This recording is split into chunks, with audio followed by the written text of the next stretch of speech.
بسم اللہ الرحمن الرحیم۔ شروع اللہ کے نام سے جو بڑا ہی مہربان اور نہایت رحم والا ہے۔ حدیث بخاری میں ہے کہ اگر لوگوں کو فجر اور عشاء کی نماز کا ثواب معلوم ہو جائے تو لوگ گھٹنوں کے بل گھسیٹتے ہوئے مسجد میں آئیں۔ ایک اور حدیث میں حضور پاک صلی اللہ علیہ وآلہ وسلم فرماتے ہیں کہ بخار جہنم کی بھاپ کا اثر ہوتا ہے، اسے پانی سے ٹھنڈا کر لیا کرو۔ ایک اور حدیث میں کہا گیا ہے کہ جو گھر کے اخراجات اور غربت کے خوف سے شادی نہ کرے وہ ہم میں سے نہیں۔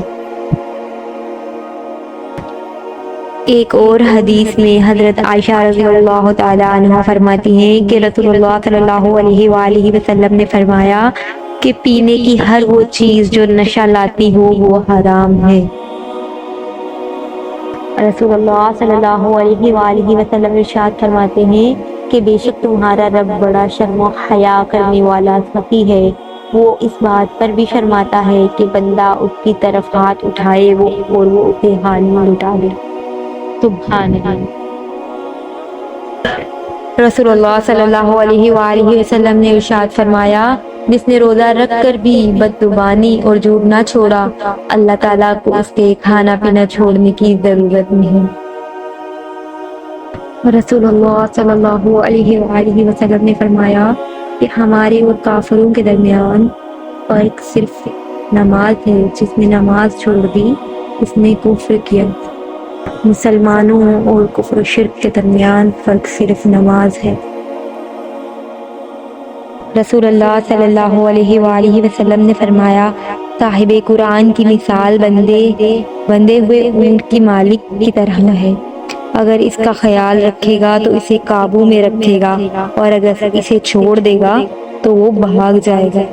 اس حدیث میں رسول اللہ صلی اللہ علیہ وآلہ وسلم نے حافظ قرآن کو اس بات کی طرف متوجہ کیا ہے کہ جس طرح بندھا ہوا اونٹ چھوٹ جانے پر بھاگ جاتا ہے، اسی طرح قرآن بھی حافظ کے دل سے بھاگ سکتا ہے اگر وہ اس کو تکرار یعنی یاد دہانی نہ کرے۔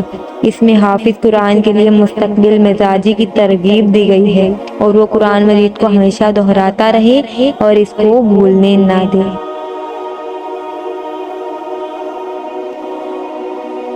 قیامت کے دن بندے سے جو سب سے پہلے نعمتوں کے بارے میں سوال کیے جائیں گے وہ یہ ہیں، اس سے کہا جائے گا کیا میں نے تمہارے لیے تمہارے جسم کو تندرست اور ٹھیک ٹھاک نہ رکھا اور کیا میں تمہیں ٹھنڈا پانی نہ پلاتا رہا۔ آج کے دور میں انسان اللہ کی بے شمار نعمتوں کو معمولی سمجھتا ہے۔ ہم صحت مند ہیں، ہمیں پینے کے لیے پانی مل رہا ہے، ہمیں کھانے کے لیے کھانا مل رہا ہے، لیکن ہم ان نعمتوں کی قدر نہیں کرتے۔ ہمیں اپنے ارد گرد کی دنیاوی چیزوں میں اتنے مگن ہو گئے ہیں کہ اللہ کی طرف سے دی گئی ان اہم ترین نعمتوں کا شکر ادا نہیں کرتے۔ ہم شکر ادا کرنے میں کوتاہی برتتے ہیں۔ مثال کے طور پر جب تک ہم بیمار نہیں ہوتے ہم صحت کی قدر نہیں کرتے، اور جب تک ہمیں پانی میسر ہے ہم اس کی اہمیت کا اندازہ نہیں کرتے۔